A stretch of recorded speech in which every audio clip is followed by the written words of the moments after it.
Reports of Americans being held in Afghanistan. This comes as conflicting reports come out of Panjshir, the last Afghan holdout. The Taliban says they've taken control, but opposition says resistance continues. The Navy identifying the 5 service members who went missing in a helicopter crash off the California coast last week. They are now confirmed dead. And Apple announced it's delaying its new tool that focuses on fighting child exploitation. That comes amid privacy concerns over the new tool. Tune into Deep Dive as we explore these topics and more. Hello and welcome. This is Deep Dive and I'm Tiffany Meier. Reports that Americans are being held hostage in Afghanistan.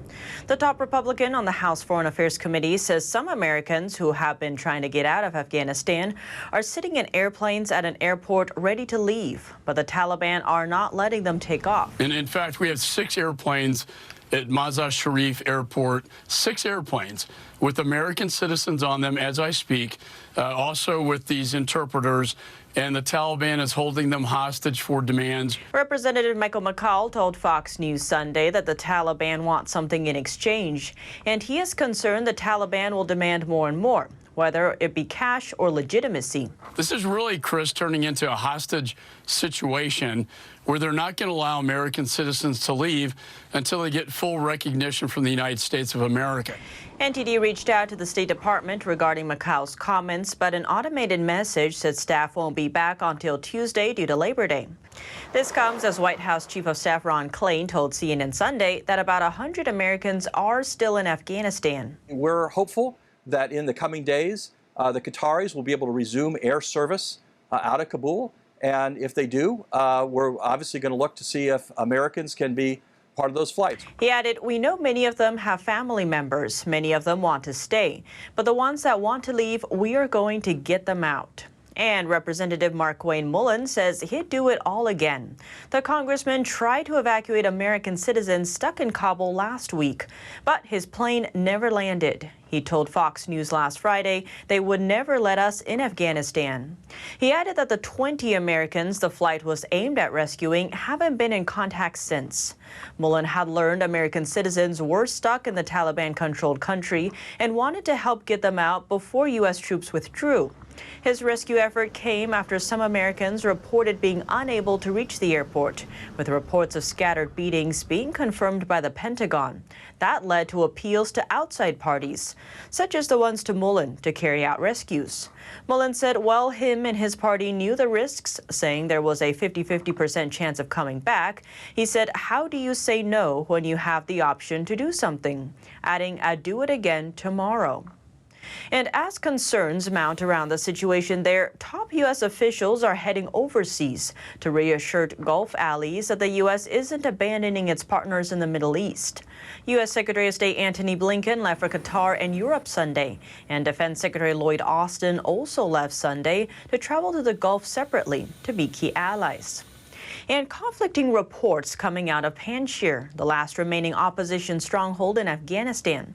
The Taliban says they have control now. A member of the militant group says the opposition suffered a lot of damage, whereas the Taliban did not.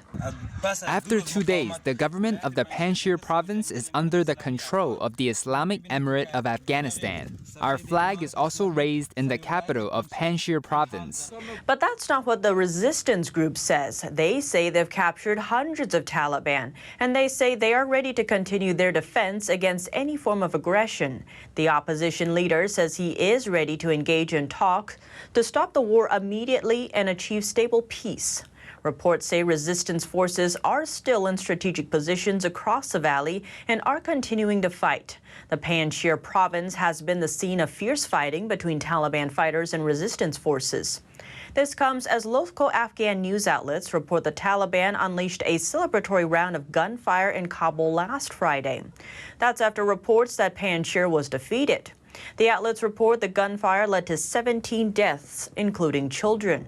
The Taliban chief rebuked the move, saying on social media, avoid shooting in the air, adding weapons and ammunitions are in your hands. No one has the right to destroy them. Cold bullets do more harm to civilians, so don't shoot unnecessarily. Another local outlet said after that a Taliban leader instructed all provincial governors and police chiefs to strictly control and avoid aerial firing. Meanwhile, opposition forces say the claim the Taliban was putting out that Panjshir had fallen is, quote, a lie. As the two forces face off in the country, top General Mark Milley told Fox News he suspects that the U.S. withdrawal from Afghanistan will spark a civil war. And that will then in turn lead to conditions that could in fact lead to a reconstitution of al-Qaeda or a growth of ISIS or other myriad of terrorist groups. Milley thanked the troops for their efforts during the Afghanistan evacuation and said they paid a high price with the suicide bombing that killed 13 service members. Shows enormous courage, discipline, and capability, working together. It's something that we should always be proud of. The U.S. had evacuated over 50,000 people from Afghanistan to Qatar, and now General Milley says most of them have been moved to the U.S. or to Europe, where they are being processed. Now, let's turn to the U.S. U.S. Navy officials are identifying the 5 service members who died in a helicopter crash off the California coast. The 5 sailors were declared dead Saturday following the crash near San Diego, about 50 miles off the coast. The Navy said in a statement, the U.S. Navy has declared the 5 missing crew members of an MH-60's helicopter crash deceased. U.S. Third Fleet has shifted from search and rescue efforts to recovery operations September 4th. It happened during a routine flight operation Tuesday. Sunday, the Navy identified those killed as Lieutenant Bradley Foster, Lieutenant Paul Fridley, Naval Air Crewman 2nd Class James Buriak, Hospital Corpsman 2nd Class Sarah Burns, and Hospital Corpsman 3rd Class Bailey Tucker. Chief of Naval Operations Admiral Mike Gilday said, quote, "We stand alongside their families, loved ones, and shipmates who grieve." One crew member survived the crash and was rescued. The helicopter was based on the aircraft carrier USS Abraham Lincoln. The Navy said the incident is under investigation. And Apple hits the brakes on its new tool that focuses on fighting child exploitation. Apple issued an announcement on its website saying, based on feedback from customers, advocacy groups, researchers, and others, we have decided to take additional time over the coming months to collect input and make improvements before releasing these critically important child safety features. Last month, the tech giant announced it had a new system that would check iOS devices and iClouds for photos and images that showed child abuse. The tool would also include an opt-in feature that would give minors and parents warnings about sexually explicit attachments. Numerous child safety and security officials said they applauded the move, but said they could see potential privacy issues. Critics of the tool say they are happy Apple is pausing the tool for now due to a lack of information about how it works.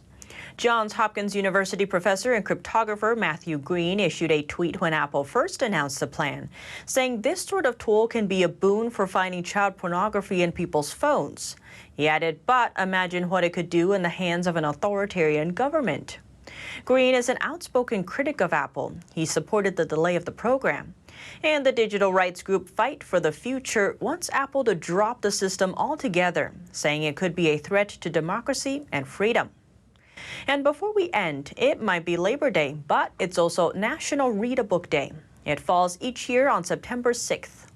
Ways to celebrate include picking up a new book or reading an old favorite, or listening to an audiobook while doing chores. Studies show that reading can help reduce stress, as well as improve memory and concentration. But what do you think? Let me know below. Thanks for tuning in to Deep Dive. I'm Tiffany Meier, and see you soon.